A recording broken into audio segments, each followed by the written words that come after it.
যেই হস্তিনাপুরের সম্মুখে অস্ত্র উঠাবে আমায় তাকে বধ করতেই হবে।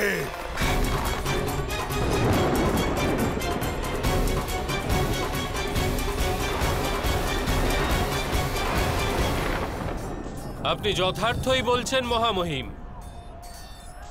এই যুদ্ধে আপনার সামর্থ্য প্রদর্শিত হচ্ছে না, বরং আপনার দুর্বলতারই প্রদর্শন হচ্ছে। যদি আপনি বাস্তবিকই সমর্থ হতেন তাহলে নিজের পৌত্র ও প্রপৌত্রদের প্রাণ নেওয়ার পরিবর্তে নিজেই প্রাণ পরিত্যাগ করতেন।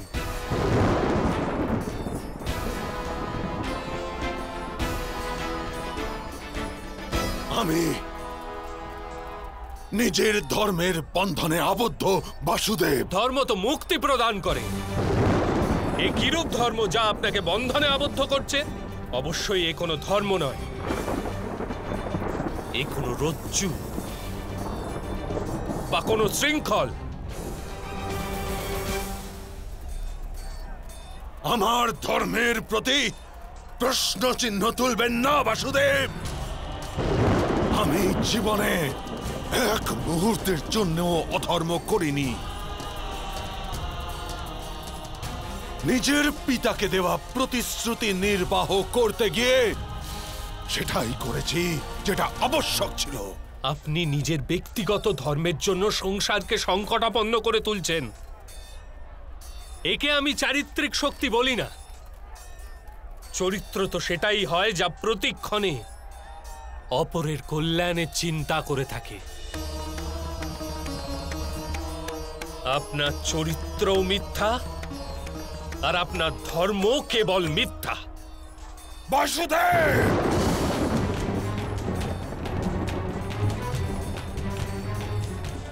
আপনি সীমা লঙ্ঘন করছেন।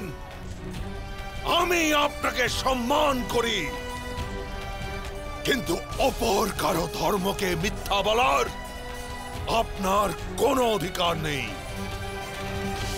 আমার ধর্ম সত্য, আর এই কারণে আমাকে কেউ পরাজিত করতে পারবে না, কেউ না। আমি আপনাকে পরাজিত করতে পারি।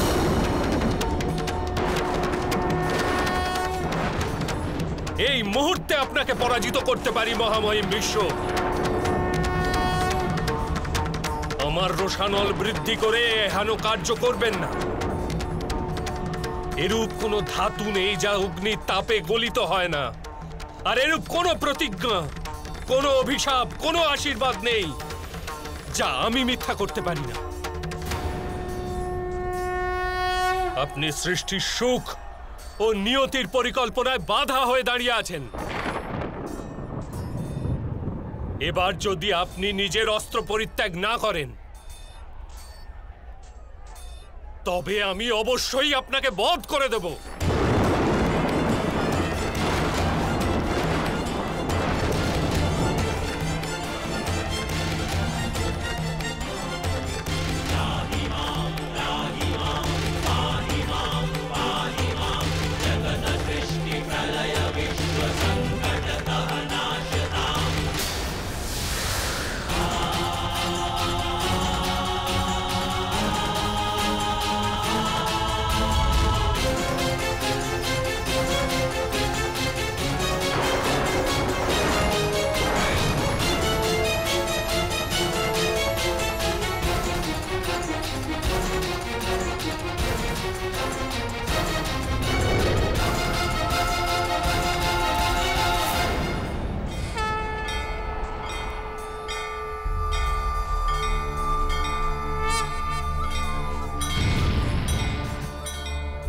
यदा हि धर्मस्य ग्लानिर्भवति भारत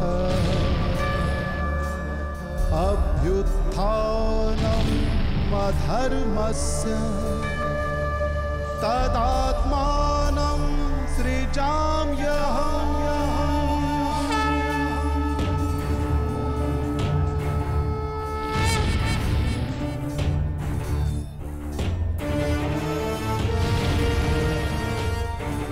আপনাকে বধ করার হেতু আমার কোনো অস্ত্রেরও আবশ্যকতা নেই। এই রথের চক্র দ্বারাও আমি আপনাকে বধ করতে পারি।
আমার তীর আপনার কাছে কেন পৌঁছচ্ছে না বাসুদেব?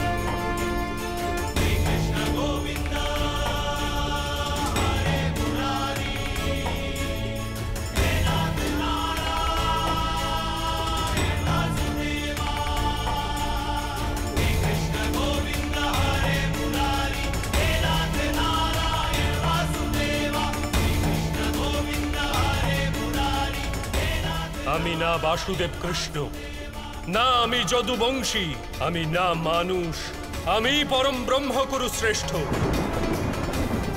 আমি সত্য, জ্ঞান ও ধর্ম। আমারই অনুমতিতে আপনি যুদ্ধ করছেন, আমারই অনুমতিতে আপনি জীবিত আছেন, আমারই অনুমতি দ্বারা আপনার মৃত্যু প্রাপ্তি ঘটবে।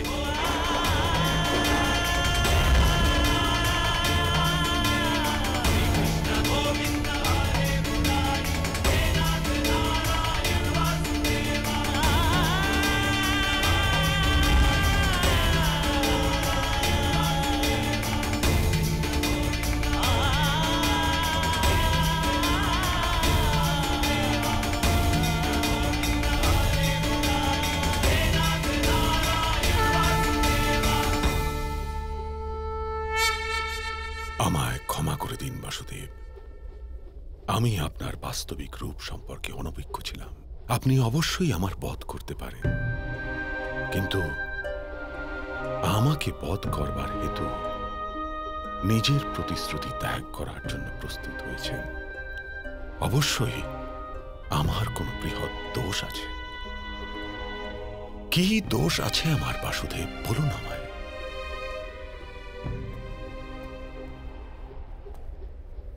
অজ্ঞানতা আপনার দোষ মহামহিম।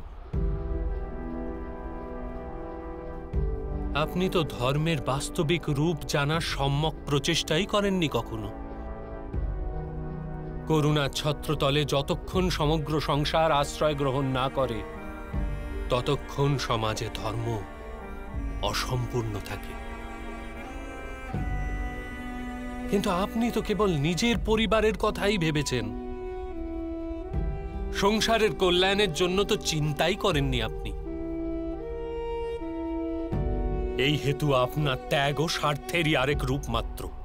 আমি পিতার সুখের কারণে এই রাজ্য ত্যাগ করেছিলাম, আজীবন ব্রহ্মচারী ব্রতের প্রতিজ্ঞা করেছিলাম।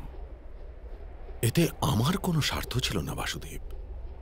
ব্রহ্মচর্যের প্রতিজ্ঞা ও রাজ সিংহাসন পরিত্যাগ অবশ্যই উত্তম কার্য ছিল,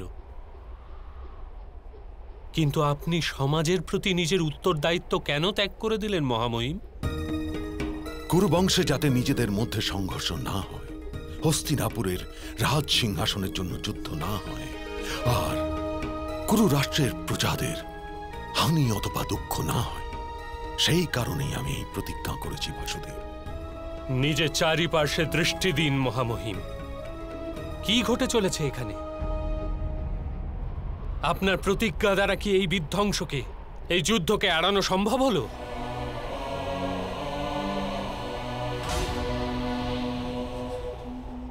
ভেবে দেখুন মহামহিম, আপনি নিজের প্রতিজ্ঞাকে ধর্মজ্ঞান করলেন। যদি তাই বাস্তবিক ধর্ম হয়, তবে এই মহাযুদ্ধই বা কেন হচ্ছে? বাস্তবে ধর্ম কোনো মৃত চিন্তার নাম নয়, না তো কোনো এক ঐতিহ্যের নাম মাত্র। ধর্ম তো জীবনের নাম, আর জীবন নিরন্তর পরিবর্তনশীল। পরিবর্তনই তো জীবনের গুণ, আর পরিবর্তন হেতু মানুষকে কর্ম করে যেতে হয়। আর আপনি কর্মকেই ত্যাগ করলেন মহামহিম। কিন্তু আমি তো জীবনের প্রতিটি পদে উচিত ধর্ম পালন করেছি বাসুদেব। না মহামহিম,